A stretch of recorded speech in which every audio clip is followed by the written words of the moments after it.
Are Middlesbrough too nice? Magic Matty says we don't have the mentality to finish in the top two. Loads of possession, but we treat every single game as a friendly. Carrick needs to be more demanding. If the players aren't performing, we have the squad to hook them off early. We're too nice of a team that lacks desire and ruthlessness.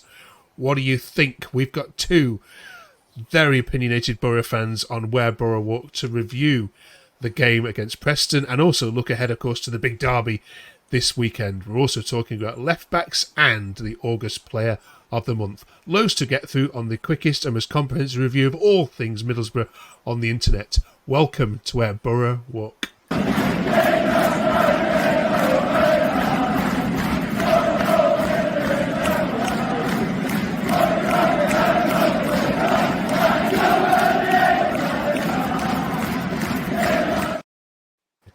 Oh, I wish we could hear that song a lot more. Latty Lath banging them in, but it's just not happening at the moment. Welcome back, Charlie, and welcome back, Sean, to Where Boro Walk. How are you, Charlie? All right?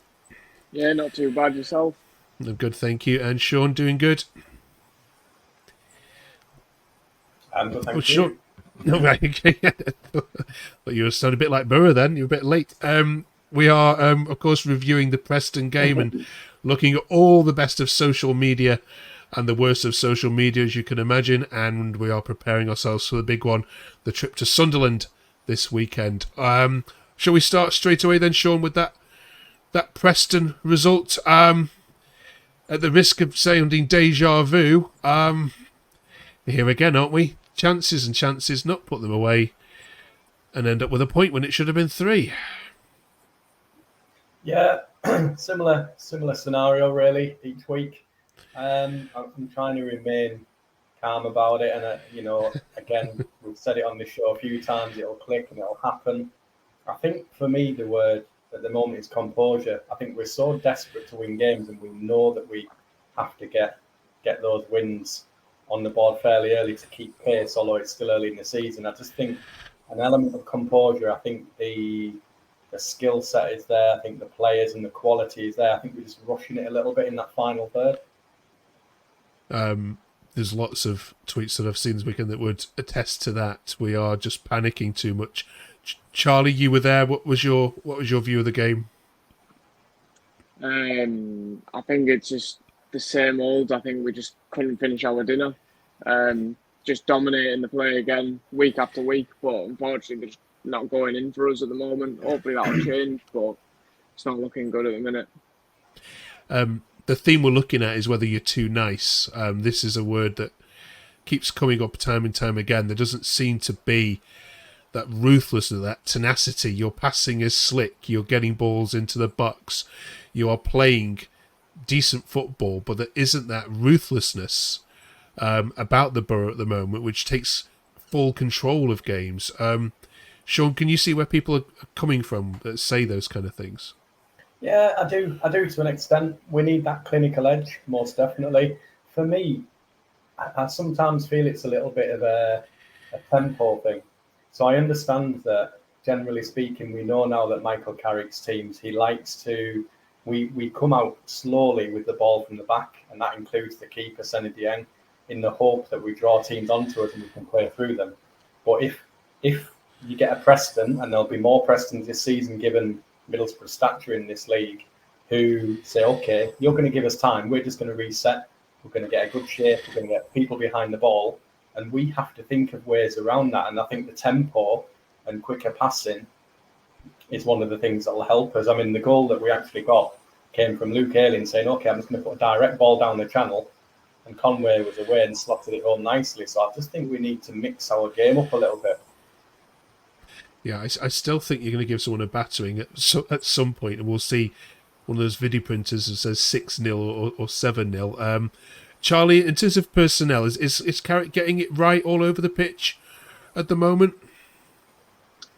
I think the answer to that would be no, because we are not scoring. We're not being as clinical as we should be. And that comes down, yes, to the players. The players should be doing better. They should be scoring these chances and putting them away. But it also comes down to what work we're doing on the training ground. And I think they need to be working on this, because defensively, I don't think it's that all too bad. I just think going forward, we need to start finishing these chances. Otherwise, it's not going to be a season that we want to remember again. Absolutely, yeah. And you've seen George's point there. We had all the possession, though. When it clicks in April, we're going to be ready to challenge in 2026. Of course, irony there. Let's have a look at some of the other takes of social media, and you can imagine that some of them are. They seem to be getting angrier each week. And Nick, you understand perhaps why, can't you? That this is a do or die season for Boro, a do or die season for Carrick. So, to be so many points off the top is not what was in the plan, is it? Here's what social media said.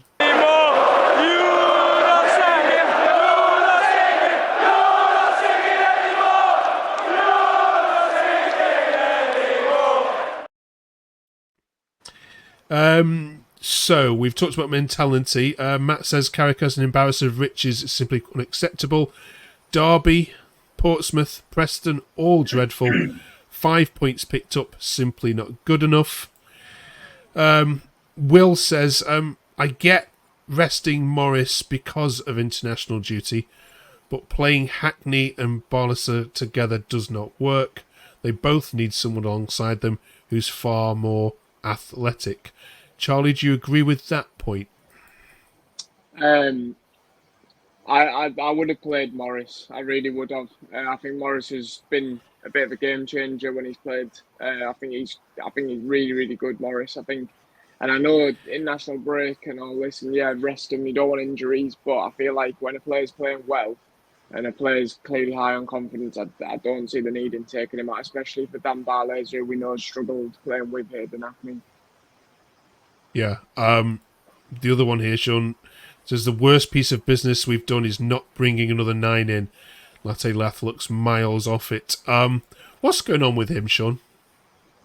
I think he's a very raw player, and I think when he hits a purple patch and they start going in, we've seen players at higher level who are players like that. But when it's not going right, they look really awful. And Middlesbrough themselves in the history have had players who sometimes look unplayable or absolutely woeful. And I think it'll come. I think the work ethic is there. And I think there is plenty of talent there. I just think we need to be patient. I don't really subscribe to the not bringing another number 9 in, because we do have players who can play in that role if needs be. I mean, Conway's essentially been played out of position because Carrick acknowledges that he's a very good technical player and can bring something, much in the same way as Marcus Force generally brings something off the right-hand side. I think Carrick is trying to find a place in the team for Conway, and that means playing him out there. But, if it was to take somebody else playing that 9 role for a little bit and give Latte Lath a bit of a breather or take him out the firing line, then so be it. But it doesn't worry me that I'm not concerned. I think it will come. I just think it's a case of the team itself and collectively chipping in as well. Just a bit more of a clinical edge right through the team, and that means just taking our chances. And not only that, making the right decision in that final third.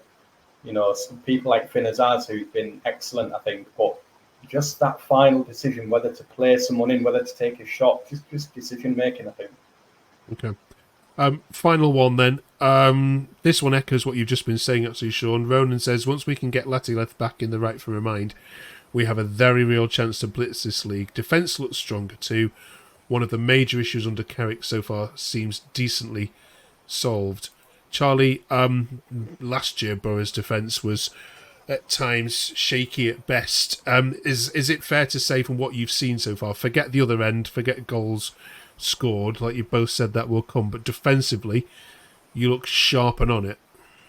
Yeah, we've definitely tightened up at the back, which was a massive necessary going into this season. And obviously, it's a good work from the coaching team to be able to get that done. But yeah, I'm happy with the defence, and that just needs to now go on at the attack, and hopefully we can, like I said, do well.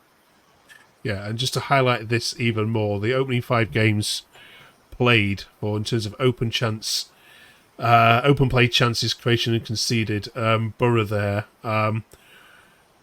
Open play XG 5.66, open play XGA 2.75.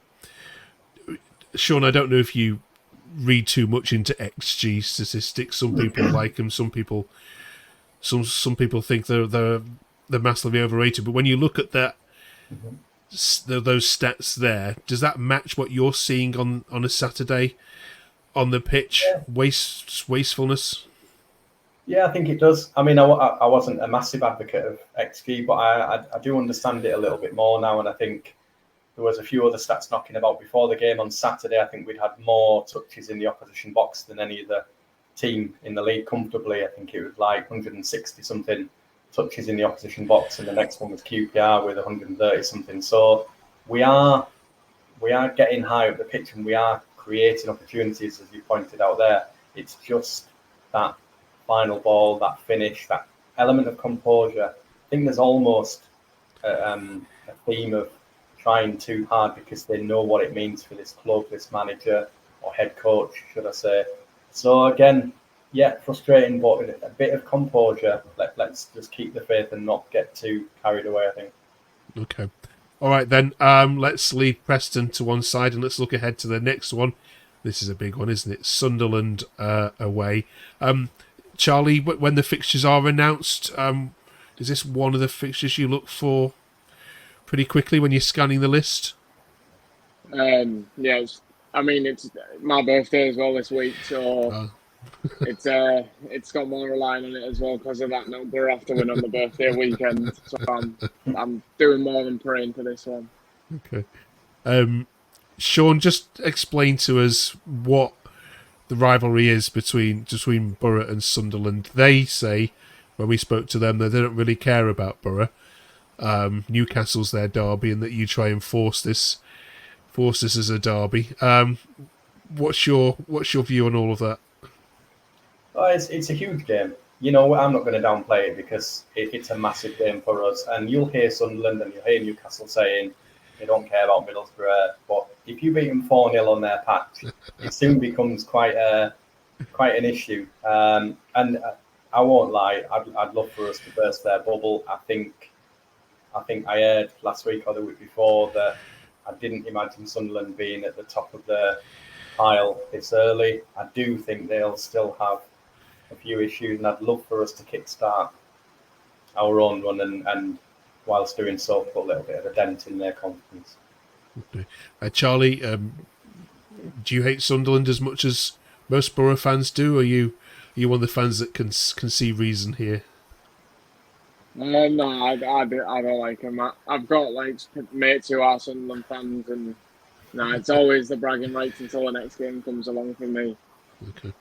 How does he set up this? Because I think it's fair to say, isn't it, that of the teams you've played so far, especially away from home, this is Boro's biggest test of the season so far. So I think you've enjoyed the lion's share of possession in most of the games you've had.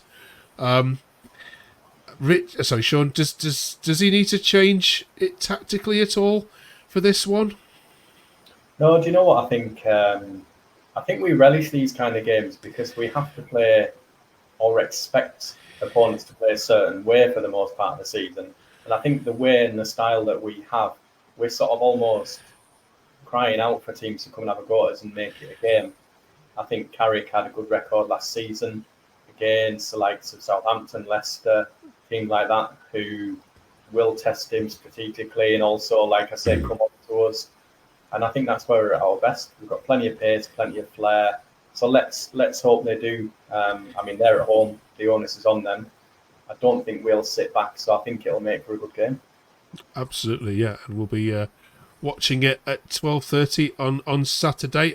All the best with that. Before we let you go, we're going to continue our journey looking through your squad, and we're going to look at left backs. So let's take a look at how you see the strength and depth of that particular area.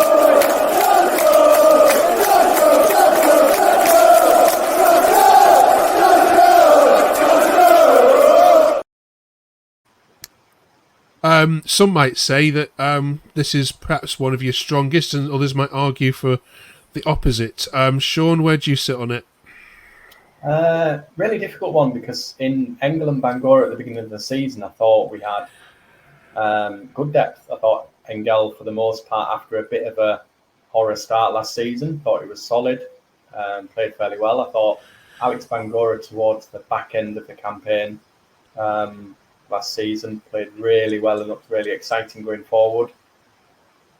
And then, of course, it sort of went to pot in that Alex Bangura got injured, and then Engel had a massive confidence drop off, and he looked afraid of passing the ball. He looked like it was like a hotcake. He didn't really want it, and the more the fans got frustrated with him, the more he sort of went into his shell. So as we explained, we dipped into the market and got Borges, he's looked solid and he's looked fairly confident. I think they're tempering his attacking prowess at the minute. I think they just want to remain a bit solid because he's a bit rusty, he's not played for a while. So I think they're easing him in, albeit he is playing each game, and I think he'll get better. But from what I've seen, he looks tidy. So if we can get a bit more confidence back in Engel, we've also got the young lad McCormick who can play there as well. So yeah, I'm not overly concerned about that left back position. Okay, Charlie, what's your thoughts on it all? Yeah, I second what Sean was saying. I'm glad we brought another one in because I did think that maybe his Engel was low on confidence, and I thought we did need to strengthen that with Bangura being obviously quite well injury prone as we've seen. But I do think Bangura is hopefully can get back from the injuries and stop getting injured. I do think Bangura is one to watch. I think he looks really good. I think he's pacey, and I just think maybe he could have been the answer this season. Obviously, it hasn't worked out as we want to, but at least we've got one more in now. I do believe that we are quite strong there because Engel's still a good player. It's not as if he's not. He's just not. I don't think he's high on confidence at the minute. No, absolutely. 100% agree with that. Thank you very much, both of you. One last question before we go.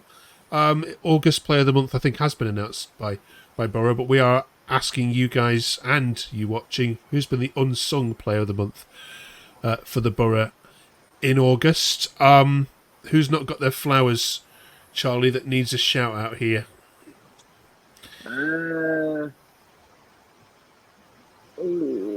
I'd probably go with. I think Hayden's had a decent August, and I think Morris has had a very good August as well. Yeah, Sean. Yeah, the standout ones. I know you're asking for ones that maybe haven't had the flowers. The standout ones are obviously Morris. I agree there with what Charlie's saying. Hackney, particularly alongside Morris, who seems to complement him really well, has done well. I mean, for me, Matty Clark's been the colossus for us. I think he's just been outstanding. And who thought after he was out for a year last season, or when he came back, he'd been out for a year, who thought we'd be talking about someone to partner Matty Clark? Of all the embarrassment of riches we had, I literally think, given that he's a left-sided centre-back as well, it's who plays with him who's that important. Okay. Spot on. Any better shouts than any of those, drop them in the comments below. And if you haven't yet done so, we'd really, really love you to hit that subscribe button in the bottom of the corner there as these guys continue the journey in reviewing all things Boro. Enjoy your trip to the Stadium of Light. Happy birthday, Charlie, for the weekend. What's it going to involve? Catching the game on TV and some lemonades, I imagine. Maybe a few shandies. Treat myself. Okay. Have a good one. Well, hope it's gonna be a favourable result for you, and of course we'll catch you next week to review it all. Thank you for watching Where the Boro Work. Cheers, Sean. Cheers, Charlie. Thank you.